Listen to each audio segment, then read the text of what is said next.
Hey everybody, it's Sean Gibbons from the Communications Network. Welcome to a lovely summer Wednesday. Hopefully it's a little cooler where you are than where I'm at up in the Catskills, just outside of New York City. I'm hoping everybody is doing well, that you're safe and good, and we're grateful to have you with us. Over the next hour, we got a lot in store for you. Chances are you're here because you're expecting to have a conversation about diversity, equity, and inclusion, and how we apply those ideas, those values, those principles into our communications work. And over this next hour, we're going to have a conversation with a whole bunch of folks who've been very much in the vanguard of doing that work. And they're going to share what they've been learning, where they've run into some obstacles, but that's to come. My job is, as we're all coming into the room, to welcome you. And the first thing I'd like to do, chances are you know we do this all the time, this idea we borrowed from Professor Brene Brown down at the University of Houston, and that's that two-word check-in. So if you would, make sure you're talking to all panelists and attendees, but if you go down into the chat function, all panelists and attendees, put in your name, where you're coming in from, and then in 2 words, how you doing? And I'll try to do that as well. See if I can get with everybody. Panelists and attendees. Hi, it's Sean, happy and hot in the type gang, Catskills. All right, people are already ahead of me.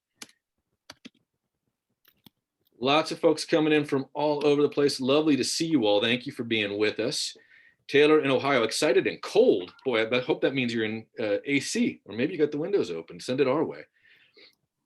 Okay, everybody's flying by. Hey, John, Carol, Stephanie, Margaret, Shireen. Hey, my friend. Nice to see a friendly face. JD, saw you go by there. Kristen, Samia, Jen, Allison, Mark, Mari, Angela. Okay, so the other thing y'all need to know is, as you're seeing names of folks that you may know, reach out and chat with them. You can do that individually in the chat. My partner in crime, Tristan Mahabir, is running the deck, and our colleague Kareem Alston is going to be putting things in the chat. So if we point to things that have a link available, we will share that with you. And I should tell you at the outset, I'll remind you again, yes, we're recording this. Yes, we will put this on YouTube, so you have a chance to have a look at this. Hopefully, maybe even later today, but certainly over the next couple of days. Right now, Mr. T, if you would take us forward just a little bit of housekeeping, make sure you all know what I know, which is this. First and foremost, that is, we have a conference coming up. Now, as you all know, the last time we were in person was in Texas in 2019 down in Austin, and that was awesome. But last year we actually did, for the first time ever, our first ever virtual conference. We had Stacey Abrams with us, Nicole Hannah Jones, Shireen Hall, Dr. Rich Besser from RWJF. It was amazing. And we're going to do it again because, frankly, especially now with this Delta variant, and a lot of us with little ones at home who aren't vaccinated, we're going to have to put off getting together in person. So we're going to be gathering virtually again, October 6th through 8th. We learned a lot last year, gang, about doing a virtual event. So we're going to put a real focus on that first word you see under there, community, learning, and leadership. Going to really make a point of trying to find ways to connect you. It's going to be super duper fun. Here's the thing, though. We're nearly sold out. I think we only have about, I guess, 2/3 of our seats are gone. And as you can see down at the bottom of this slide, we have to have you register by September 8th. And what it doesn't say there is until we sell out. We think that may happen before September. So if you want to be with us, we'd welcome you. We'd love to see you, at least from a distance. And we'll be sending something your way, which is something I should mention. Everybody's coming is going to get a little something from us in the mail, a little love from a distance. So sign up if you can, because once we're sold out, we're sold out. There won't be any more room at the end. So grateful to have you if you can swing it. And for those of you who've already signed up, you're in for a lot of fun. More to come when we are going to be announcing a little bit more of the programming very, very soon. Mr. T, if you would, take us forward.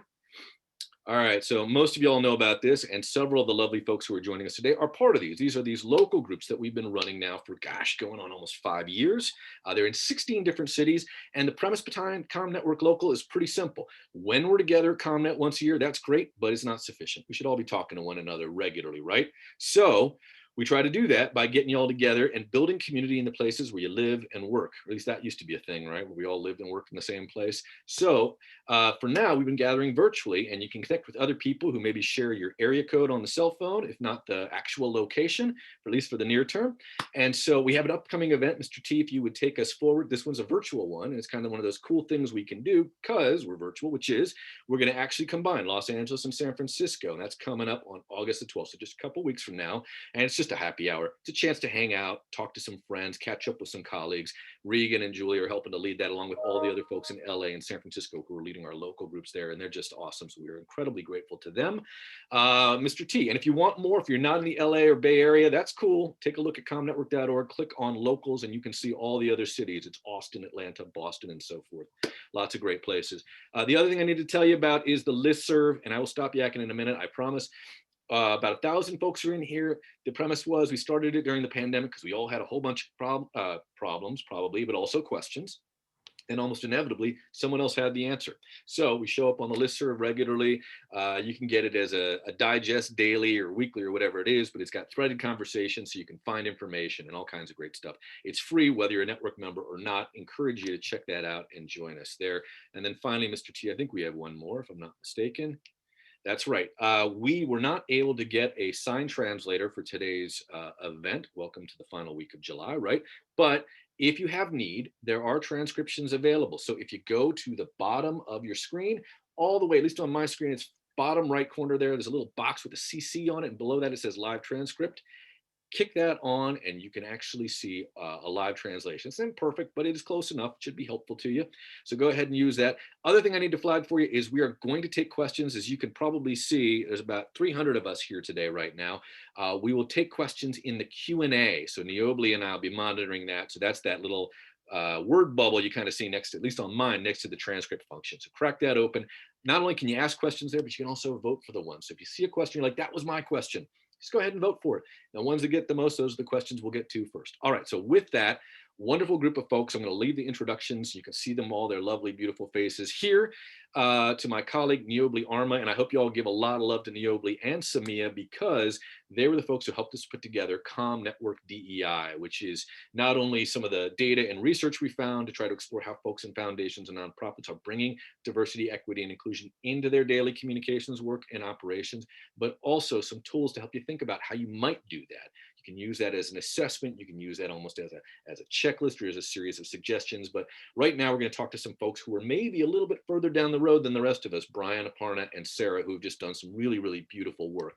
And with that, why don't I hand it over to Niiobli, who's just south of me down in Brooklyn, if I'm not mistaken. Sir, why don't you take it away? And y'all can stop looking at my ugly mug. I'll stop my video and I'll be back a little bit later on. Niiobli, all you, sir. Absolutely. Thank you, Sean. So excited to be back talking to this network. There's two things you need to do. That's four fingers. There's two things you need to do to be prepared for today's discussion. First thing I want you to do is close some of those windows. I know you got 10, 15 windows open. This dialogue is so important. We want you to bring your full attention. And then the second thing I want everyone to do, just take one breath.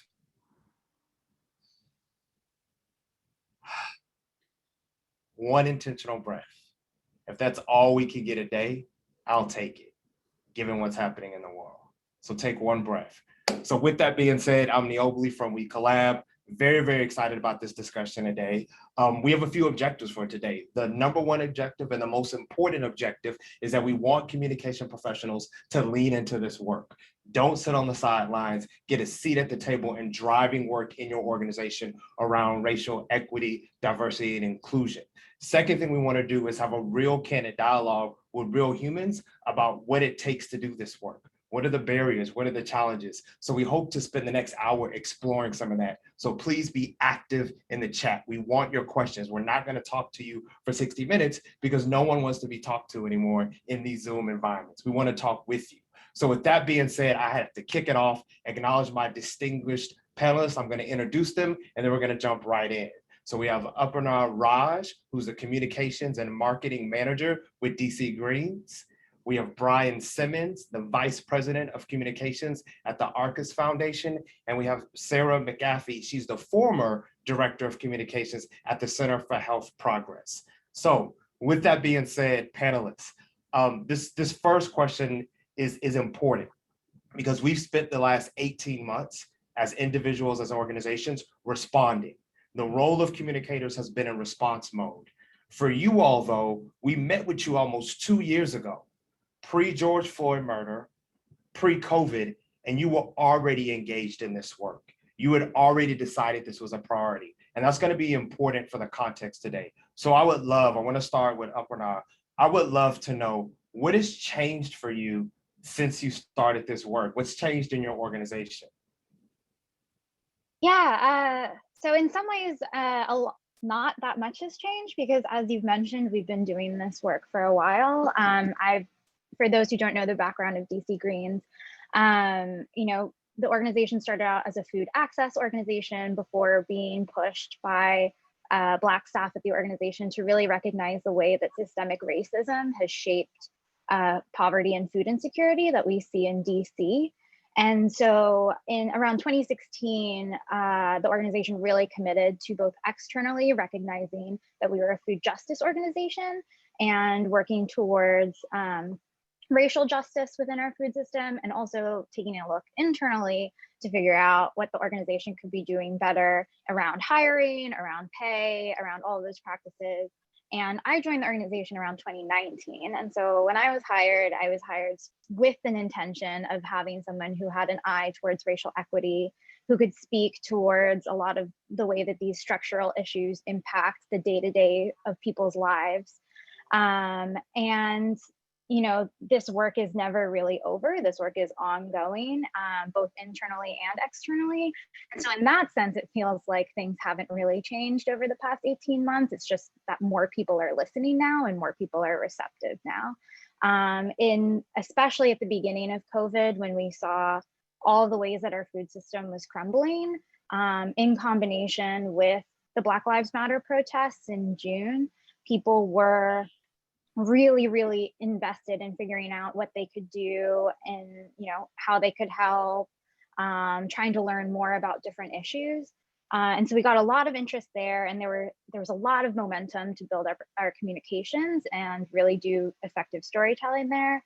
But I think now we are unfortunately seeing things come sort of stabilize a little more. And while I think people are still interested, it's not to the same levels it was back in June of 2020. And so I think that, our work has been pretty constant in trying to keep people aware of all of these issues in the food insecurity world, as well as in, racial disparities in DC. So a lot has changed, but also I feel like my work is still pretty much the same. Awesome. I want to put a bookmark in what you said, that the groundswell that we saw in 2020 is no longer there. So we're going to come back there. Bryan, I'd love to hear what's changed for you, if anything, what's been different in the work that you're doing. Well, I would say, I guess I will amplify some of the things that Aparna said. The environment has become a lot more sophisticated on these issues during the past 2 years, so that and that cuts both ways. You mentioned that we were working on these issues before 2 years ago, and that's very true at the Arcus Foundation, where issues around Indigenous peoples and Black and Brown people are at the center of both our conservation and our social justice LGBTQ work. And I would say over the last 2 years, the many people in the society, in all the countries where we do our work, and certainly in the United States, people have become more aware of just how complex racism is, and all the forms of othering, that everyone has a much more of a systems awareness. And so we're, as individuals and as movements of people, more aware that even the best intended people can unintentionally be contributors. So one thing that has changed is that the people in my organization are more aware that they could unwittingly be contributing. So the feeling of ownership of this problem is more distributed, I think, than it used to be. I think that's an opportunity for us as communications leaders to engage people in this work, rather than feeling like, and HR people too, rather than feeling that's the work of those folks over there or these people over here. And there's a greater interest in learning on these issues too, and continuous improvement. So that's sort of the good news. I mean, the bad news that I also think that Aparna alluded to is that there is a fatigue, because it's exhausting. All this self-examination and all of the learning and all of the repetitive discovery of your own inadequacies on these issues, that's also hard too. So we have to be strategic about what we ask people to do and what we put forward. So I'll stop there. That's some of what has changed. And a lot of that is the same as it was in the past. There's just a different level of intensity. Awesome, thank you, Bryan. And Sarah, we know you're no longer at the Center for Health Progress, but you led that work there. And so now that you're not there, reflecting back, what has changed for you, or what changed before you transitioned? Yeah, for sure. And also I want to acknowledge, I saw in the chat that there was a request for panelists to acknowledge the Indigenous land that they're on. So I'll just take 2 seconds here to say that I'm here in Colorado and that I'm on the stolen land of the Arapaho, Cheyenne, and Ute, and that this was a really rich place of trade, gathering, and healing, as well as a site of genocide and forced removal. And that we now have in this area 55,000 Indigenous people from 200 plus tribes. And so I just thank you, Kavita, for bringing that up. And I think that's important that we continue to acknowledge that. So thanks for that opportunity. And then to your question, I think I totally agree with Bryan. I think this, and I love how you put it, the shared and distributed ownership of this problem is much more acknowledged than it used to be. I also think the big thing that I've noticed is that we have gone from, and I'll say we a lot, even though I'm not there, I'm still practicing not saying we anymore, is that we went from intellectualizing to doing during this past time. There was so much momentum that it was really a great opportunity to get out of our heads and start taking action on things. And I want to say that this also coincided with when our staff flipped from being majority white to being majority people of color, or at least an even 50-50 split. And I don't think that is an accident or a coincidence. It's also when we hired our first director of color. She was hired in 2016, and it took her a few years of really hard work against people like me who were standing in the way to acknowledge that what we were doing was actually harmful, and that we were perpetuating things and that we didn't intend to. And it took a while to organize us and to build momentum. And so much of what we have accomplished over the past couple of years is really her victory and her success fighting against institutionalized power along the way. So I think as we have moved from this intellectualizing of it, where we were talking and we were taking steps and we were, doing small things, but in a disorganized way, to the point now where Center for Health Progress has Black liberation specifically articulated and written into a strategic plan. It is a central element, and the activities are laid out as what are we doing at the personal level for every individual staff person to be involved in this. What are we doing at the team level? What are we doing as an organization? And what are we doing externally, so that we have a really clear path forward to make sure that we're actually doing the things that we said we wanted to do. Wow, awesome. So Sarah, I have to stay there for a second. I don't want to just run back to the draft script. So I want to talk about barriers, and you self-acknowledged that you were in the way. Can you unpack that and talk about what it meant to be in the way and how you got out of the way? Yeah, well, and I'm still in the way in some ways, right? Like I'm still working on this for sure. If you learn anything from me today at all, it is all due to the credit and the generosity and the patience of women of color who have taught me and have gifted me with their accountability. And if I say anything dumb, that's all me. I think there are many ways that I have been in the way and continue to be in the way. One of those is that I kept us quiet because it didn't feel like our place to comment, or I didn't know what to say. I felt uncomfortable, and that this was a space where I wasn't an expert. I think part of white supremacy is feeling like we're experts in everything, and we expect expertise, and we demand it of ourselves, and that we sort of assume that everyone else sees us that way. And all of a sudden I was not an expert in things, and since I didn't feel like an expert, I didn't feel like I could guide us forward on how to comment on some issues. And so that is one way I've been in the way. I also have preferenced the voices of experts over, say, community members who are the true experts in a lot of these things. When I'm looking for spokespeople for media, or for who's going to testify on bills and that sort of thing, thinking about who we actually consider the experts to be is really important, and communications has an important role in that.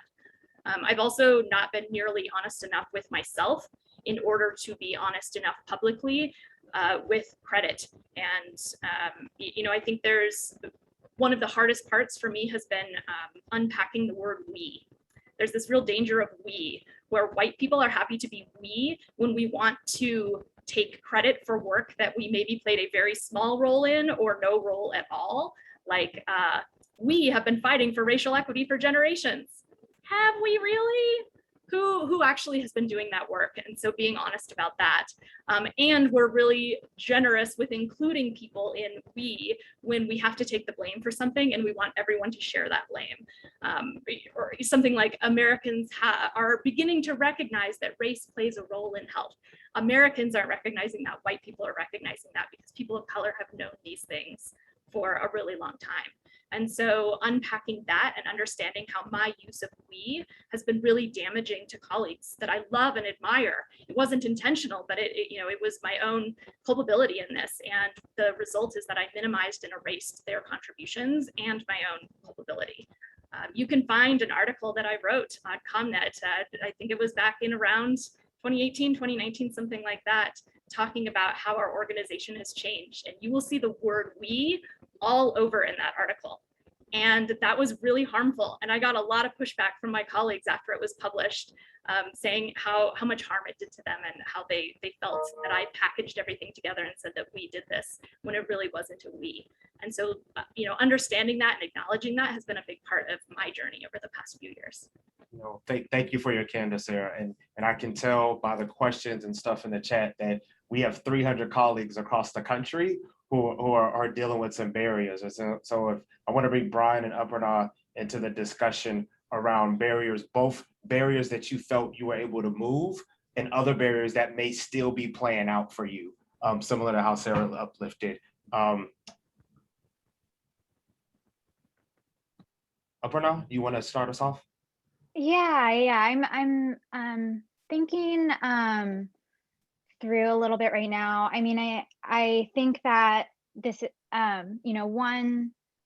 one thing that I'm thinking of that I would hope people are aware of and conscious of when they're thinking through how to, remove those barriers is to make sure that the response to that isn't through tokenizing.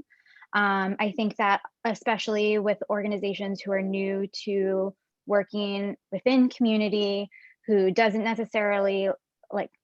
necessarily understand exactly what that means, it can be very easy to, hire one person and have them represent an entire demographic. That's, something I think that organizationally, we're still working on building our base within Ward 7 and 8, which are the most food insecure areas in DC, largely working class, largely Black. And we're trying to build out a board, essentially. We're both trying to hire from food insecure communities as well as build out an advisory board in our organization to make sure that there are multiple levels of input and feedback strategically within our organization. And one thing I'm trying to do as someone who hasn't had a lived experience with food insecurity is trying to have more strategic input into our communications as an organization as well. I've been in situations in previous work experiences where, because I am one of the only non-white people in a room, where I've had to, push for more representation or push against what I deem as exploitative communications narratives or, problematic communications narratives. And I think that I don't really have something clean and pat to put around it. It's really, really tiring and it's really hard. And so I would ask, as Sarah mentioned, white supremacy culture, I would ask people, all of us can embody it. And one of the main components of it is defensiveness. And so I think that for all of us internally, and I do say all of us in this situation, I am using the collective we because, or all organizations can embody white supremacy culture and all people can embody white supremacy culture, is not to get, defensive if someone is giving a criticism or making a recommendation, is to really, really, sit with the discomfort, sit with the defensiveness and try and unpack, why do I feel this way? Why do I think this is the way that we should do things? What have I learned throughout the years that makes me think this way? And why can't we do things another way? Or why can't this be an alternative? And I also forgot to do this when I just started speaking. I want to make sure I do this now. First, I want to thank Kavita for bringing up the land acknowledgement and Sarah for calling attention to it because I missed it in the chat. But I want to acknowledge that in DC, I am on stolen Piscataway land. the DMV area at large is home to Piscataway, Nacotchtank, and Anacostan, Anacostan people. And I want to acknowledge that this is the rightful land of the Piscataway people, and I'm in solidarity with and in support of land back efforts by our local Piscataway tribe. So thank you for that. Bryan, would love to just hear how your perspective on this. Well, on the point of barriers, I guess I'll go a little bit back to what changed over the last 2 years, and that is that there is a sense of urgency and legitimacy around these issues that there wasn't before.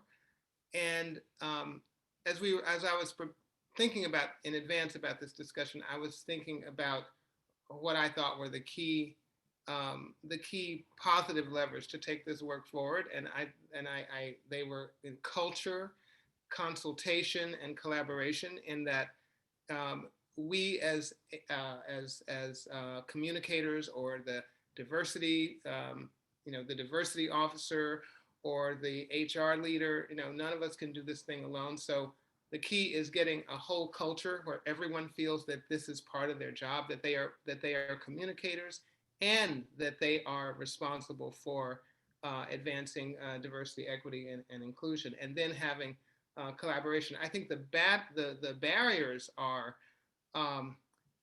patience with one another, safety in terms of creating environments where we can have debate, and this is a discussion that is inherently personal. I mean, I love it, Sarah, that you shared what you saw as your own deficit in this conversation. I'm incredibly moved by that. And in our organizations, we need to have the kind of safety and permission and invitation to be able to speak that way and have it cost you nothing, or for you to be able to learn in front of other people and have that cost you nothing. But so if we have patience and we have safety, then we have process is also a barrier, because once you're going to figure out how do we make our communications more equitable, from everything from the language that we use and how it washes over women, or how it washes over Black and brown people, or how it washes over people who are differently abled. A process for consulting people across the organization and beyond is important. And I think just in the time that this has become so urgent and legitimate so broadly, we haven't had time to really define what those processes are. And then the myth of expertise is another barrier, because what can happen is that the really well-intentioned person in your organization can establish themselves a position of authority. And suddenly someone has decided that this person is more woke than the next person, and that we should do what that person says. And that is also dangerous, because we all come to these issues from a different place, a different orientation based on our individual experience and our philosophical orientation. And someone has to mediate this whole process and make sure the process itself is inclusive, that the discussion is inclusive, and that the result is not overly weighted to a particular point of view, even among really concerned and well-intended people. So those are some barriers that I see, and I've seen them play out in my own organization during just the past year. How do you resolve when someone has a really legitimate objection to something that's being done, and they make their case and other people make a counter case?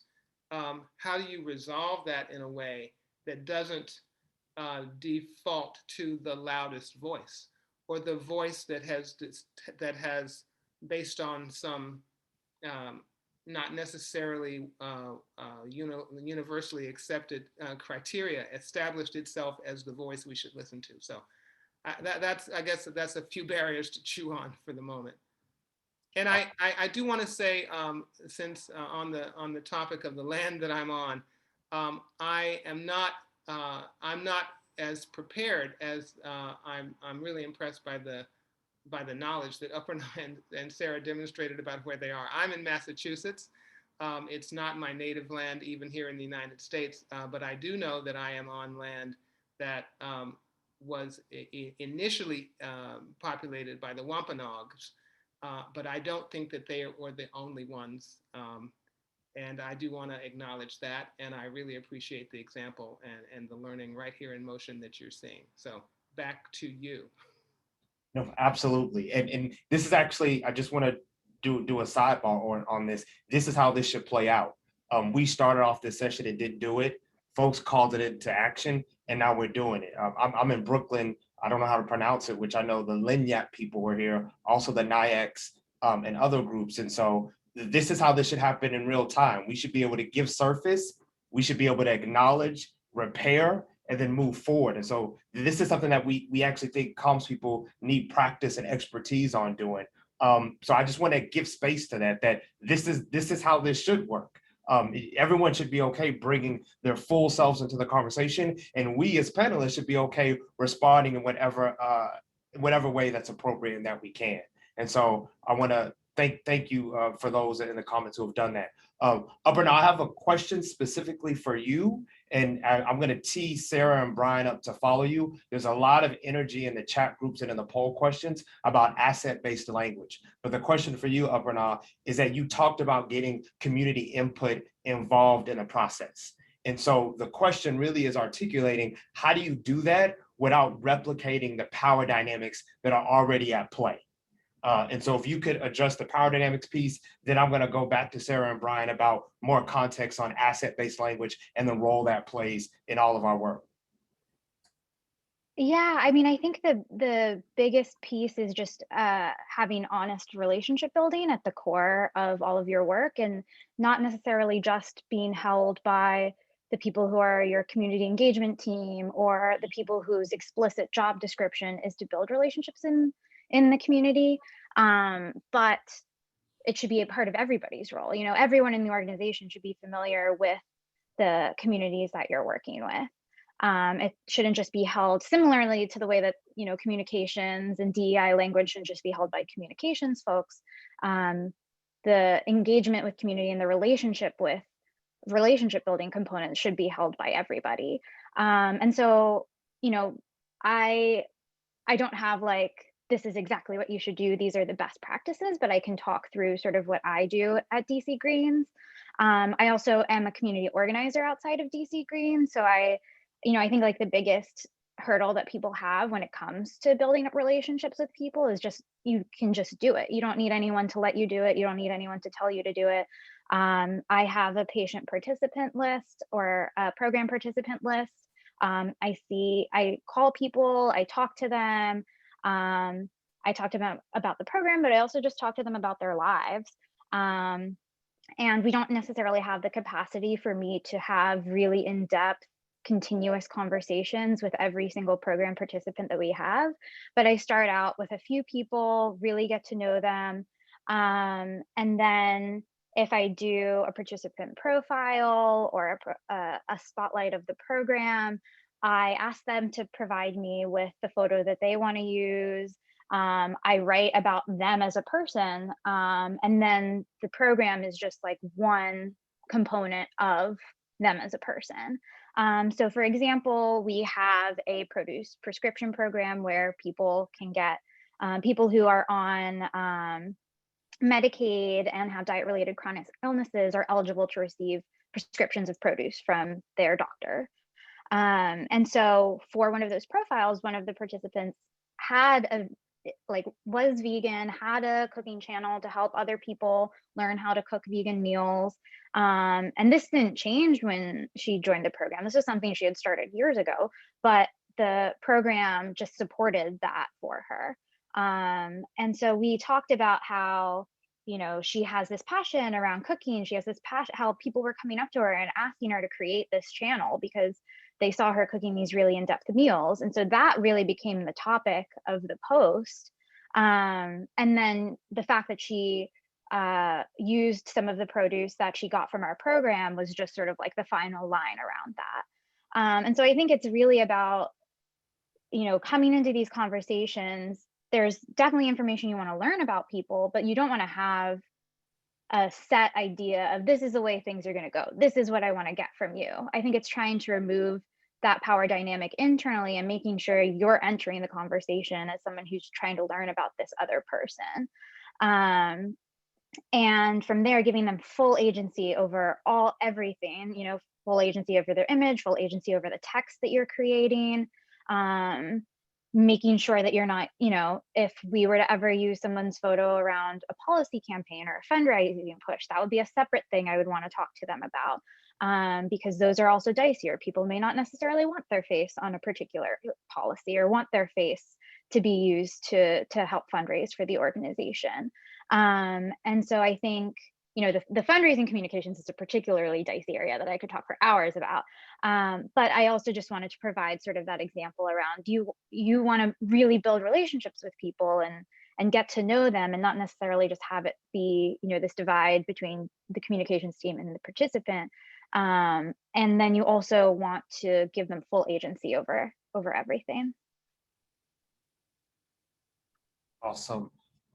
So Sarah, I want to come back to you. I want to shift the conversation to asset-based framing. There's a lot of helpful links that we've dropped from Travian Shorter's work. In short, there was one person, I'm just going to do a quick explainer. Asset-based framing means that we're not describing people by the situation they live in.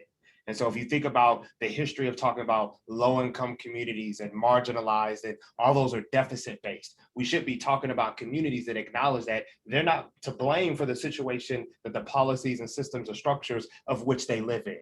And so there's a whole tool around that. It's integrated into all the tools on the website.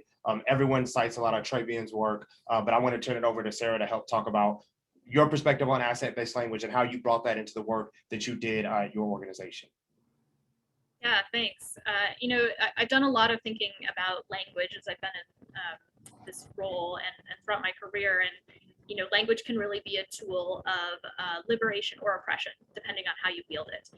And the rules of language and the ideas about what's right and what's proper and what's professional really feed into this white supremacist culture narrative. And so I think, you know, sort of to tie this together to like barriers, one barrier is giving up some of that control of the way that we talk about things, and making sure that everything is consistent and perfect. That is something I've had to let go of, and to be able to embrace this asset-based approach. I think it's, you know, that's so important. It's certainly something we talk about as an entire team. It is things that I'm editing for when people write about it. A lot of the pushback that I hear is that asset-based language takes too many words. I'm trying to write a tweet and I don't have enough characters to use asset-based language for all of this, to which I would say, you can add a second tweet on. Like, this is so important that shortening it for the sake of character counts or something, it doesn't work. Yeah, create a thread, exactly, Annette. Use all of the words you need so that you are describing people in the way that they would describe themselves and that they want to be described. And I think this is really connected to what Aparna was talking about too. It's been so important to do deep listening in communities and to move at the speed of trust with them, to develop relationships in a way that you can have those conversations.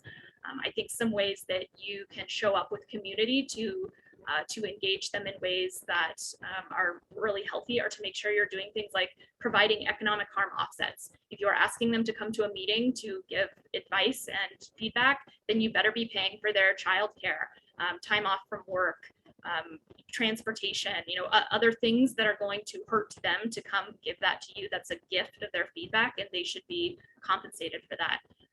It's a lot about transparency and agency. What are we going to do with this information, and what sort of control do you have over it, and all of that. I've also learned that asset-based language becomes a lot easier when you hire folks that are from the community themselves. A number of our staff have that background, and when I sat down with them to do a training and I showed them our style guide and I talked about how we use asset-based framing, they're like, what is that? And I explained it, and they were horrified that anyone would do it any other way. What do you mean? Some people talk about us like this? That's horrible. I can't believe that people would do that. And so that was really helpful too. Finding folks who have lived experience and either hiring them onto your staff or engaging them in ways that you can hear how they talk about themselves and you can replicate that, and also understanding that it's not going to be consistent and that folks from the same identity are going to describe themselves in different ways, and you can embrace that and you can use different words and different terms at different points to make sure you're honoring everyone's identities and the way they want to be described. Thank you, Sarah. Bryan, I want to come to you, and I think this is interesting because you all care about the planet and people. You have an interesting mission and focus. Can you talk about what asset-based framing means to you and how Arcus has translated this? Well, sure. I have a lot of thoughts on this. I'll try to be concise, and this may be a little bit like an impressionist painting. I may not be linear throughout, but first of all, I think it's really interesting to notice that the fact that we are having a conversation about asset framing is that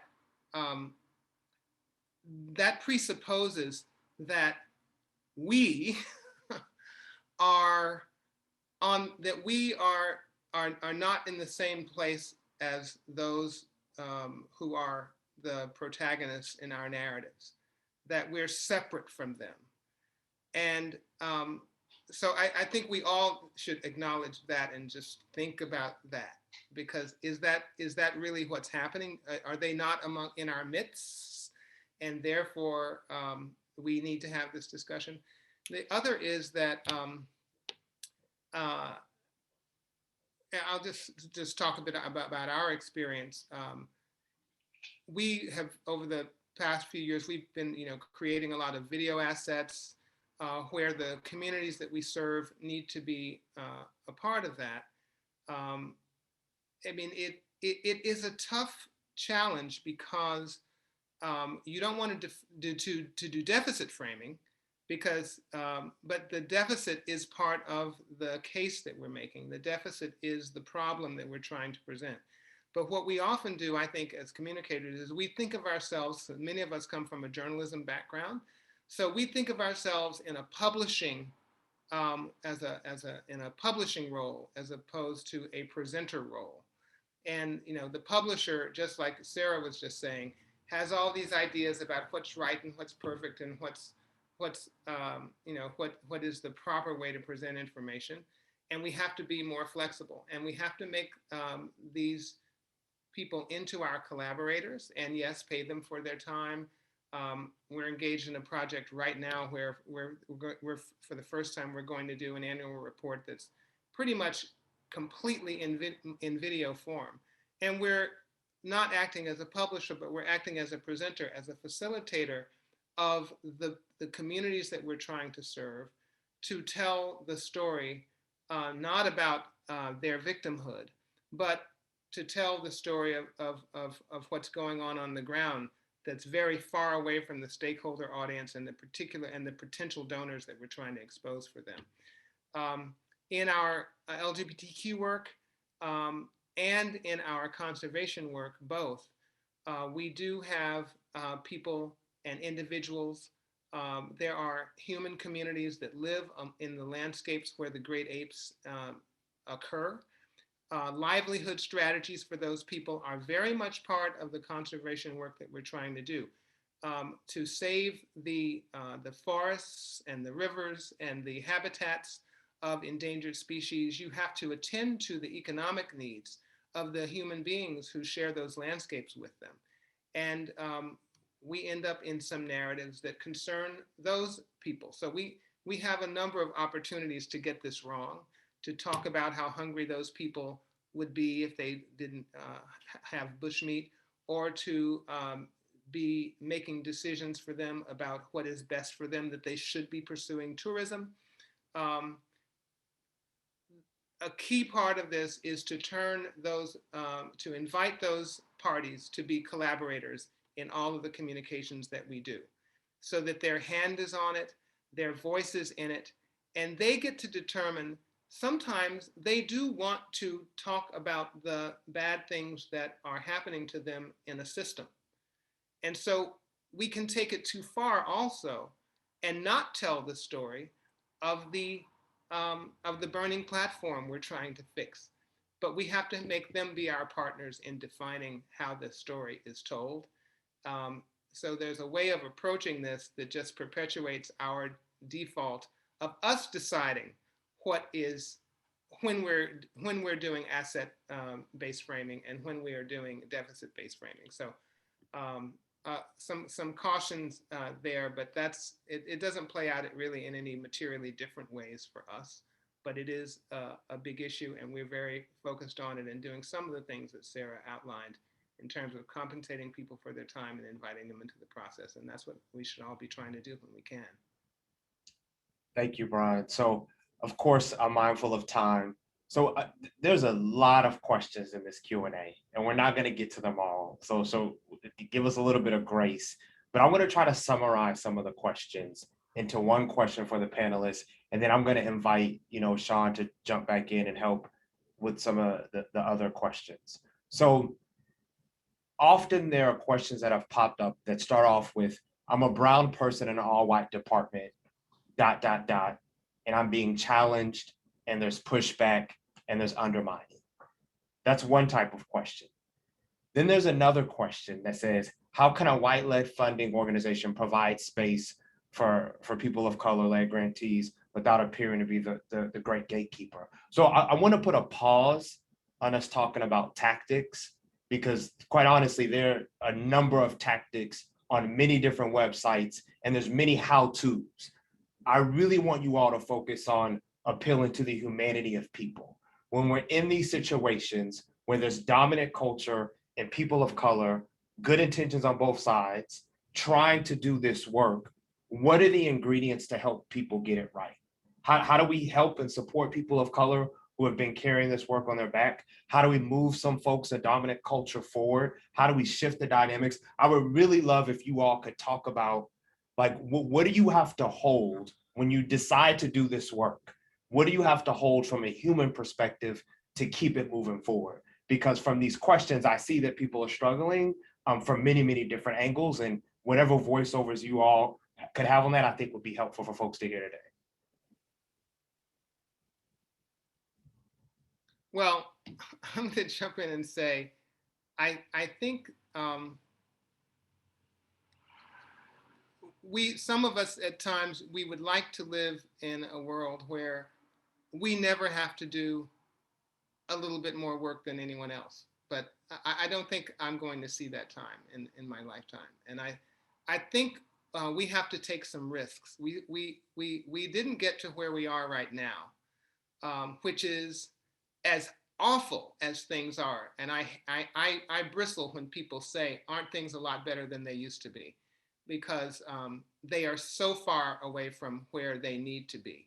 So having said that, we didn't get where we are, or this far, I should say, without people taking risks. And you just have to get comfortable taking risks and offering invitations that you know might not be accepted. We need to be aggressive about inviting people to speak openly and tell us what's impeding them from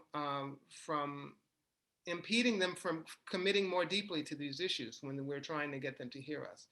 And then we have to reach for the last ounce of our patience when we are hearing them say things that are tough. And then we need to take the risk to go back and not attack, but maintain a posture of engagement. And I think that results in having some different messengers and actors in the end. I mean, one thing that it doesn't relate particularly to communicators is a great frustration of mine in my corporate life and just in my observation of what goes on actually across sectors is so often the people who are assigned the role of leadership around these issues in an organization, whether they're in communications or HR, they're too often they are women, and they are usually women of color, women, Black and brown women. And so I think a lot of this has to do with us working hard to invite other people, particularly white identified men to take a position of leadership and show them why that's important. I mean, saying things explicitly, like I just said it. I mean, I think it's hard to sit in an organization, especially a small one, and say, you know what, I don't think we're going to make any progress here in this organization of 50 people until we see a white identified man take some leadership on these issues of gender and gender identity and race. And say that out loud in a room.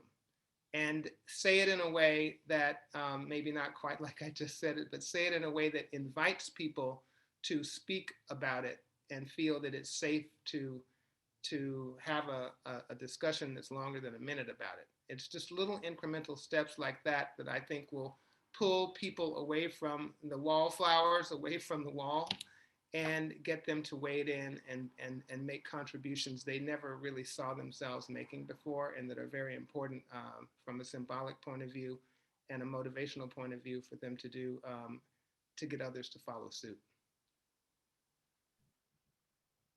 Thank you, Bryan. I did violate your rule. You said, you know, you wanted to stay away from how-tos, but I went there. I apologize. And guess what? I was writing in the chat box as you were listing them off.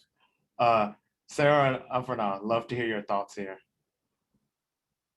Yeah, I mean, I love a lot of what Bryan said. I think like the biggest component is just keeping people's humanity in mind and having empathy for people.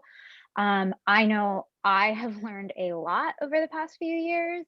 If I had met like who I was when I first started DC Greens, I feel like I can very easily just like be flippant with myself and be like, oh my gosh, she has no idea what she's talking about. And I think having like recognizing, you know, our own internal growth and how that can be possible for other people. One thing I think that has been really helpful at DC Greens is that we have spaces where we can sort of, you know, safely work out different issues. And we can safely bring up different issues. And in issues of harm, of racial harm in the organization, we model our like healing processes after restorative justice processes. So there is room for people to learn, and there is room for people to like expand their knowledge and expand their experiences and really grow from their actions. And so I think that's probably a component, not just communications, but also HR and like the internal operations of an organization.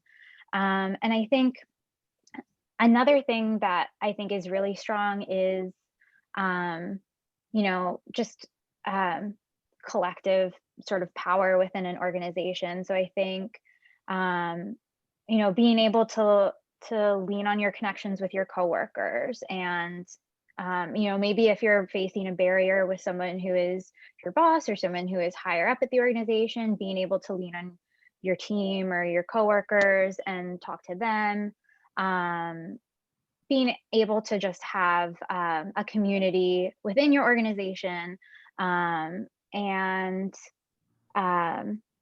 I don't know, I think it comes down to relationship building within the organization, and really leaning into, for me, I think what's been really helpful to learn from is like a lot of organizing spaces and abolitionist perspectives around restorative justice and around, you know, how we can sort of all learn together and grow together, and how we can repair when there is harm done in an organization, because, you know, you always have to, unfortunately, like there's always harm done, and being able to figure out ways to move on from that, both to internally process and to internally heal, as well as make sure that other people in the organization, other people outside the organization can grow and learn from those experiences, because we are all constantly learning. And unfortunately, like, you know, this is smaller this isn't smaller, but, you know, I forgot a land acknowledgement today. Like I am constantly making mistakes, as much as I wish that I wasn't. And so as much as I hope that people can provide me with grace and provide me with empathy, I'm trying to do that as well for people who have good intentions but are creating harm. And what has also been helpful for me is, you know, last June was really eye-opening for a lot of people, being able to point to that and say, you know, that moment you realize how much you didn't know and how much you had to learn and unlearn. So just think of, you know, all these other spaces where you may have to do some unlearning and where you may have to read more. And I think that unlearning component is what's really powerful. Is we all have been, we've all grown up with different ideas. We've all been, have things that we've internalized that we really need to unpack to be able to commit to this work moving forward. Which I know I also got kind of heady and not as much humanity based. Sorry about that. It's all good. It's all good. Sarah. Thank you. So much gratitude to Aparna and Bryan for sharing all of that, and so many great ideas there. I think that as a white person and someone who holds a lot of privilege in a number of privileged identities, a number of different ways, I think it's important to acknowledge like the similarities in our roles and also the differences in our roles in some of this work. And so to Bryan's point about taking risks, I totally agree. There's a lot of choosing intentionally to put yourself in a place of discomfort. And I think that that's perhaps even more important for white folks who live in a space of comfort so long, that you really have to be intentional about choosing that discomfort and entering into those spaces with humility and gratitude for accountability. I think that's something that's really important and missing in a lot of our lives, is that we haven't flexed those muscles. We haven't practiced getting feedback and receiving feedback with gratitude and understanding that it's the reason someone is giving you feedback is because they love you and are invested in you as a human and want to see you improve. And you should be so grateful for that gift and not going to a space of defensiveness. And so that is a lifelong thing that we have to practice. It is certainly something I've been really trying hard to practice. I think it's also important to not put your learning on people of color, especially in your workspace and or your life generally. Asking them to educate you is not how this should go. So find your people that are have similar identities and do your learning together. Do your learning on your own. Like find ways to do that learning that isn't going to cause harm to your coworkers or your community. Be really aware of the space that you are taking up. And I'm thinking about that both as a white person, but in many other ways as well. I saw there was a lot of conversation in the chat about ableism, and so I want to name that that is certainly an area of growth for me. It's one that has become increasingly important in my life over the past year, and I'm trying to do some learning on that. And I recognize that there's so little that I know and so much more I need to learn. And so making sure that when I'm in a space that I'm being aware of the racial dynamics, but also the dynamics in abilities and other identities. And I think perhaps my most important thing that white people specifically, or those with privileged identities can do when we're talking about some of this work, is to identify your own self-interest. Because if you are in this work because you think it's a nice thing to do and that it's you care about people and so you want them to have what you have, and that is the mindset that you're approaching this with, that is really damaging, actually. That is a white savior idea. And so unless you understand that your own freedom and liberation is tied up in the freedom and liberation of others, and that you understand that deeply and why you personally are invested in making change, it's going to be really hard to make authentic change. Wow. So we didn't have enough time to get to all the questions, but here's what I want to leave folks with. We're never going to have enough time. And if you really want to be real about this work, then you're committing to be doing it indefinitely. There is no 60, 90, or 120-minute webinar that can hold space for what we need to course correct. What you can do is when you leave this webinar is to equip yourself, educate yourself, get proximate to community, talk to your colleagues, build new alliances. There's 100 things you can do to stay in practice. And so I want to encourage you all to stay in practice. I want to thank our panelists. The whole goal today was to figure out what's changed in the landscape. They started this work more than 2 years ago, and guess what? In the midst of a pandemic, George Floyd murder, racial unrest, guess what? They're still doing it. And if we come back 2 years, they'll also be still doing it. And so I encourage everyone, lean into this work. There's so much more we could have covered today, but I just want to thank Aparna Raj, Bryan Simmons, and Sarah McAfee for leaning into this work and being an example of what our communications profession can strive to just a benchmark, read the case studies, look at the tools. We're all available if you have questions and want follow-up. And Sean, we got to figure out how to do 2.0 of this discussion. I think it deserves a second. I think it deserves 2.0. I just want to, you were kind to acknowledge everybody. I want to acknowledge everybody who joined us. We had a huge turnout today, and I am grateful. I am mindful. This is the middle of July. Lots of folks have lots of other things calling for their attention, including just getting outside if you can swing it. I also want to thank especially Kavita for calling us out on the land acknowledgements. I also failed to do that. So if you'll indulge me, those folks who can stick around, I am currently sitting in land that was occupied or was home to the Mohawk, the Cayuga, the Oneida, the Seneca, the Onondaga, and the Tuscarora. Beautiful, beautiful land out here. If you haven't been to the Catskills, absolutely lovely place. And I want to thank all of you for what you did today. This is what kindness looks like. Being vulnerable and decent and kind, beautiful human beings. Really grateful to all of you. We will be back in August. We're gonna have a conversation with our friends at the Rockefeller Foundation. We're doing a ton of data-driven research around comms and COVID, especially how do we get folks who may have, for any number of reasons, not chosen to take a vaccine. And so we're going to be talking a little bit about vaccine hesitancy and what some of the data is telling us, which may confound your expectations. So we'll be back with that, and we'll have an invite in your inbox before too long.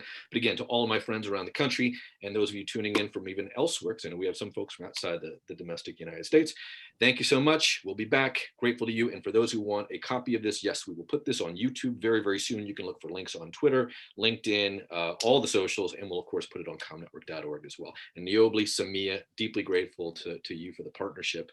And we will be back again soon, and we'll continue this conversation. It's important, and it will never be done, just for what it's worth. Thanks so much, everybody. Be well.